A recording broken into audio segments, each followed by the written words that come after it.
Hello students, welcome back विद्या मंदिर English class. और आज हम सभी लोग अंतर्राष्ट्रीय योग दिवस को मना रहे हैं और सभी अपने अपने घरों में रहते हुए योग को कर रहे हैं क्योंकि कोरोना काल चल रहा है। ऐसे में हम बाहर नहीं निकल सकते। एक साथ एकजुट होकर हम लोग अपने अपने परिवार में ही योग को कर रहे हैं।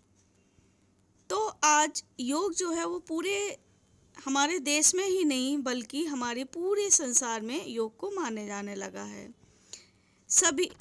और योग जो है वो सभी को स्वस्थ रखता है। कहावत भी है, स्वस्थ शरीर में स्वस्थ मस्तिष्क निर्माण करता है। इसलिए बड़ों के लिए ही नहीं, बच्चों के लिए भी, विद्यार्थियों के लिए भी, यानी कि सभी के लिए लाभदायक है ये योग। चलिए इसके विषय में जानते हैं कि इसकी स्टार्टिंग किसने की थी, इसके क्या लाभ हैं। तो महर्षि पतंजलि ने इनकी योग की स्टार्टिंग की थी, यानी कि ये योग के रचयिता हैं। कौन है योग के रचयिता? महर्षि पतंजलि। और योग है क्या? मन में ये प्रश्न उठता है कि योग क्या है। तो योग क्या है, इसके लिए अलग अलग लोगों ने अपने अपने मतों को रखा है। जैसे आचार्य श्री राम शर्मा जी ने योग जीवन जीने की कला है, ये बताया है। महर्षि पतंजलि के अनुसार योगस्य चित्त वृत्ति निरोध, यानी कि चित्त की वृत्तियों का निरोध हो जाना ही योग है। और श्रीमद् भागवत गीता के अनुसार योगः कर्मसु कौशलम, अर्थात सभी कार्यों को कुशलता पूर्वक करना ही योग है। अब योग करने से हमें क्या लाभ मिलते हैं, ये भी प्रश्न उठता है। तो योग करने से क्या लाभ हैं?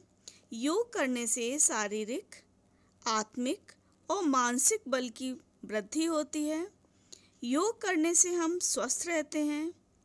योग करने से मानसिक तनाव कम होता है। आँखों पर चश्मा नहीं चढ़ता। योग करने से पढ़ाई एवं अन्य कार्यों में मन लगता है। योग करने से सभी रोगों से छुटकारा भी मिलता है, यानी सभी रोगों में ये लाभदायक होता है। योग के लाभ के जानने के बाद ये प्रश्न उठता है कि योग की हमारे जीवन में आवश्यकता क्या है। तो इससे भी हम अछूते नहीं हैं। देखिए, सभी क्षेत्रों में योग की आवश्यकता है। कैसे है, इसको हमने बताने की कोशिश की आपको कि योग करने से हमारी कार्य क्षमता बढ़ती है। जैसे पढ़ाई करना, देखिए सबसे पहले आ गई पढ़ाई, क्योंकि ये मेमोरी पावर को भी बढ़ाता है योग। खेती करना, व्यापार करना, नौकरी करना, खेलना आदि। यदि हम योग करेंगे तो हमारे अंदर श्रद्धा भाव, भक्ति, प्रेम, समर्पण, एकाग्रता, निरंतरता, अनुशासन, समय का पालन, अपने लक्ष्य के प्रति पूर्ण जागरूकता बनी रहेगी। उसके बाद अब योग के विषय में आपने जान लिया, तो हम लोगों को, यानी कि जो स्टूडेंट्स हैं, उनको विशेष रूप से हल्के फुल्के व्यायाम जरूर करने चाहिए घर में। तो कौन कौन से व्यायाम करने चाहिए उसकी भी आपको जानकारी होनी चाहिए। तो सबसे पहले है भस्त्रिका प्राणायाम। भस्त्रिका प्राणायाम क्या होता है कि इसमें सुखपूर्वक बैठकर कमर गर्दन सीधा करके दोनों हाथ घुटनों पर ध्यान मुद्रा में रख लेते हैं।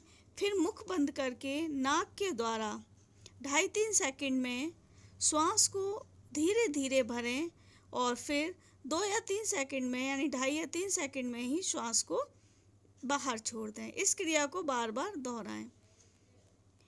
इससे भस्त्रिका प्राणायाम करने से व्यक्ति को अस्थमा रोग, कमजोरी, सर्दी, खांसी, जुकाम, नज़ला, साइनस आदि रोग नहीं होते हैं, यानी कि इन रोगों में उन्हें लाभ मिलता है।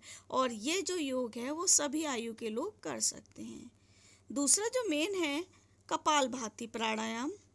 कपालभाति प्राणायाम में भी सुखपूर्वक बैठकर मुख, आँखों को बंद करके 1 सेकंड में एक बार श्वास को झटके से नाक के द्वारा बाहर फेंकें। श्वास को बाहर फेंकते समय अपना पेट अंदर जाता है और इस प्राणायाम से हम श्वास स्वतः ही ले लेते हैं। हमें केवल श्वास को बाहर छोड़ने पर ध्यान देना होता है। इस प्राणायाम में 1 सेकंड में 1 बार, 1 मिनट में 60 बार और 5 मिनट में 300 स्ट्रोक पूरे हो जाते हैं। ये अपनी अपनी कैपेसिटी के ऊपर डिपेंड करता है, जिसकी जैसी कैपेसिटी हो वैसे ही करें। इसमें जो लाभ होता है, व्यक्ति मोटापा, गैस, कब्ज, अम्ल, पित्त, शुगर, गले के रोग आदि से इसमें लाभ मिलता है। नेक्स्ट है आपका अनुलोम विलोम। अनुलोम विलोम जो होता है उसमें भी सुखपूर्वक बैठते हैं। दाएं हाथ के अंगूठे से दाएं नासिका को दबाकर बाएं नासिका से श्वास भरें, फिर बाएं को दबाकर दाएं से छोड़ें, फिर बाएं नासिका को दबाकर दाएं से भरें और बाएं से छोड़ें। इस प्रकार यह एक आवृत्ति होती है। इस प्रकार इस क्रम को बार बार दोहराते रहते हैं। इसे भी अपने अपने टाइम के अकॉर्डिंग ही करें, जैसे आपकी क्षमता हो वैसे ही इसे करना चाहिए। ये जो योग है वह तनाव को कम करता है, मानसिक तनाव को कम करता है, दिमाग तेज होता है, इससे आँखों की रोशनी बढ़ती है, हाई बीपी, लो बीपी आदि रोगों में भी ये विशेष लाभकारी है। अनुलोम विलोम से हमारे शरीर का समस्त नस और नाड़ियों का शोधन भी होता है। अगला है भ्रामरी प्राणायाम। भ्रामरी प्राणायाम में क्या है, सुखपूर्वक बैठकर अपने दोनों हाथों को, अब बैठने का ये है, किसी के जो पैर होते हैं वो ऊपर आ जाते हैं, किसी के केवल आलती पालती मार के ही बैठ पाते हैं। तो ये धीरे धीरे अगर कोशिश करते हैं तो पैरों को हम, पंजों को हम पैरों के सहारे ऊपर की तरफ भी निकाल सकते हैं। तो जैसे आपको क्षमता हो वैसे ही आप बैठिए। दोनों हाथों को अंगूठों से कानों के ढक्कन को बंद करते हैं, तर्जनी उंगलियों को माथे पर रखते हैं, बाकी 3 उंगलियों को आँखों को बंद करके स्पर्श करते हैं और लंबा गहरा श्वास भर के मुख बंद करके भंवरे की तरह ओम की ध्वनि करते हैं। इस क्रिया को बार बार दोहराते हैं। और भ्रामरी प्राणायाम करने से रात को नींद अच्छी आती है, मानसिक तनाव कम होता है, स्मरण शक्ति बढ़ती है। देखिए, स्मरण शक्ति सभी में बढ़ती है, नेत्र ज्योति बढ़ती है और गले के रोगों में भी ये लाभकारी होता है। अगला होता है, कुछ योगासन ऐसे भी होते हैं जो व्यक्ति को फिट बनाते हैं। तो फिटनेस के लिए भी कुछ योगासन हैं। जैसे एक होता है इंजन दौड़। इंजन दौड़ में व्यक्ति को खड़े होना होता है, आपको पंजों के बल दौड़ना होता है। दौड़ते समय आप अपने हाथों को ऊपर नीचे करते हैं और पैरों को चलाएं, एड़ियों को नितंबों से लगाने का प्रयास करते हैं और ये 1-2 मिनट तक हम कर सकते हैं। इससे क्या होता है, पूरे बॉडी में ब्लड सर्कुलेट होता है तेज़ी से और बॉडी की एनर्जिक पावर बढ़ती है और इससे आलस्य जो होता है वो दूर होता है। त्रिकोण आसन होता है एक।